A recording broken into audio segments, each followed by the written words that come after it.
योग गंगा या कार्यक्रमामध्ये आपण सुरुवातीला छोटे छोटे व्हिडिओ बघितलेले आहेत. उदाहरणार्थ जसं कंबर दुखीसाठी आपण आसनं बघितलेले आहे. तर आज आपण तेच आसनं सविस्तररित्या कशा पद्धतीने करायचं ते बघणार आहोत. तर कंबरदुखीचे वेगवेगळे अनेक कारणं आहेत. जसे मी तुम्ही आणि माझे सगळे व्हिडिओ जर तुम्ही बघत असाल तर त्याच्यात मी सांगितलेलं आहे की 5-6 कारणं असतात प्रत्येक आजाराला. त्या कारणाचं आपल्याला निवारण करायचं. तर त्याच्यामधलं आपलं सगळ्यात महत्त्वाचं कारण म्हणजे पोश्चर. आपण बसण्याची चुकीची पद्धत, झुकण्याची, उभं राहण्याची आणि वाकण्याची. आपल्या ह्या चुकीच्या पद्धतीमुळे पोश्चरमध्ये जर बदल झाला तर आपल्याला कंबरदुखीचा आणि पाठदुखीचा त्रास होतो. तर महिलांसाठी जे उपयुक्त आसन आहेत आणि हे पुरुषांनाही चालतं, म्हणजे कोणी करायचं कोणी नाही.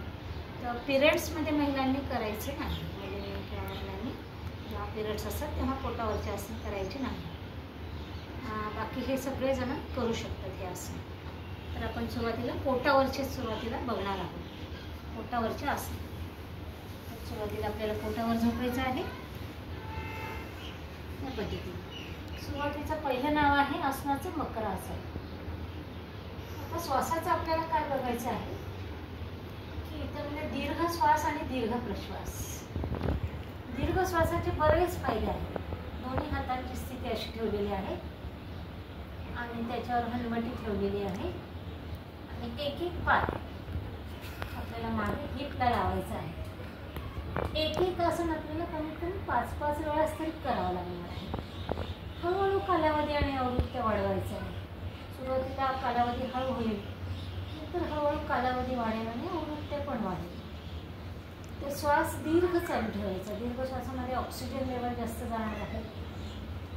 दीर्घ श्वासांचे अजून पण बरेच आपण व्हिडिओ टाकलेले आहेत, त्याच्यामध्ये फायदे सांगितलेले आहेत. तर दीर्घ श्वासासोबत आपल्याला आसन हे करायचं.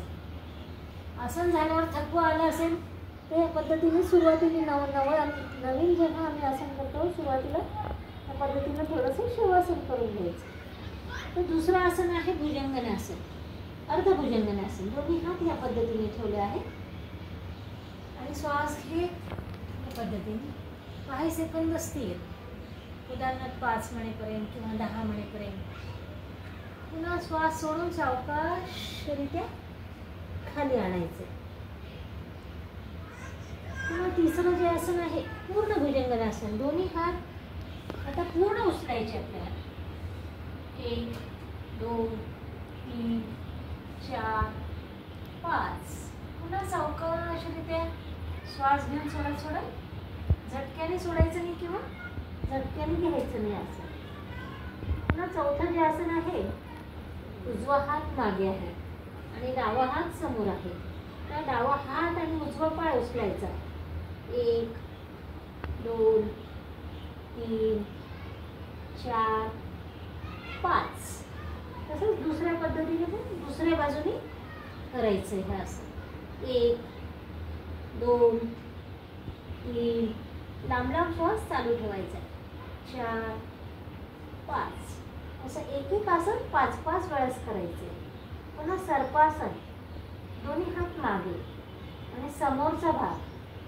तर ज्यांना हार्टचा प्रॉब्लेम आहे किंवा BP खूप जास्त असते त्यांनी हे आसन थोडंसं टाळायचं. त्यांनी हे आसन करायचं नाही. 1 2 3 4 5. सावकाश. मध्ये थकवा आला तर शवासन करू शकतो.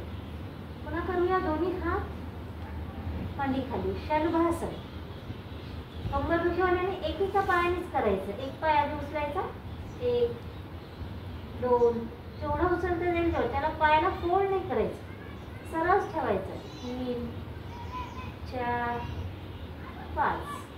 पुन्हा 1 2 3 4 5. त्याच्यानंतर आपण करणार आहोत धनुरासन.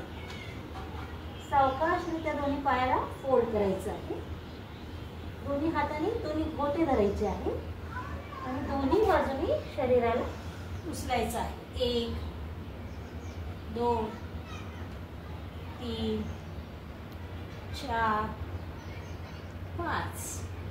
हळूहळू कालावधी पण वाढवायचा आणि आवृत्त्या पण. एक एक आसन 10 म्हणेपर्यंत, नंतर 20 म्हणेपर्यंत, आणि एक आसन 5-5 वेळेस, आणि शेवटीला असं शवासन करायचं आहे. कंबरदुखीसाठी आपल्याला हे आसनं तर रोज करायचीच आहे. त्याच्यासोबत थोडंसं आयुर्वेदाची जोड, उदाहरणार्थ कॅल्शियम कमी असेल तर कॅल्शियम वाढवायचं, जे काही कारण आहे त्याचं निवारण करायचं. त्याच्यावर पुढे मी व्हिडिओ टाकणार आहे, म्हणून माझे व्हिडिओ बघत राहा आणि सबस्क्राईब करा.